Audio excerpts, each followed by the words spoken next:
One of the heydays of the old city of Akko was in the 13th century. We wouldn't have known too many details, though, until archaeologists in the 1990s began to dig under the 18th century Ottoman city. They uncovered huge rooms of a dense Crusader town.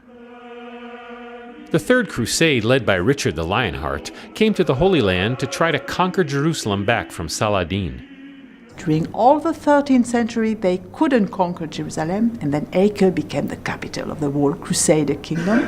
And this dense Crusader city had 30,000 people living in it, larger than Paris at the time, and it traded with Europe constantly.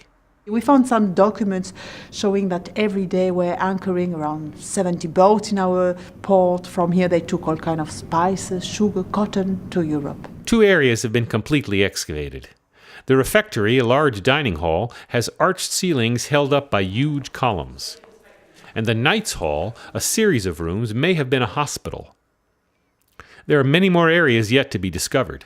The maps we found in the archive of the Vatican, we can learn that we just found more or less 4% of the whole city. So 96% of the Crusader city is still hiding.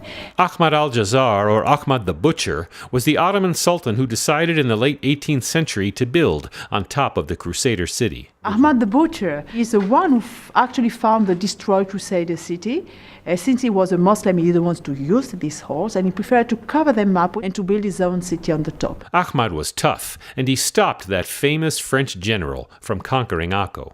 This Ahmad al-Jazar is the one who stopped Napoleon when he put siege on Acre in 1799. Ahmad al-Jazar was in town and organized all the resistance.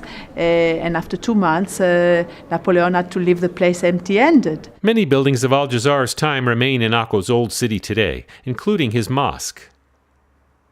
But the most famous building was his citadel, which housed many prisoners over the next 2 centuries. And this same citadel became later on the main prison in Palestine under the British mandate. It's now a museum, but in April 1947, there were 90 prisoners from Jewish underground groups Haganah, Lehi, and Irgun. On April 19, 4 Irgun prisoners were hanged by the British. The Irgun responded by planning a breakout. On May 4, Irgun members disguised as telephone technicians entered the nearby Turkish bath, where they planted explosives that blew a hole in the south wall of the prison. 28 Jewish prisoners escaped.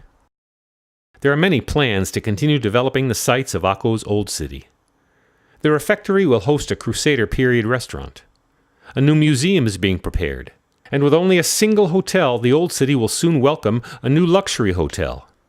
History is literally being uncovered in this northern Israeli city.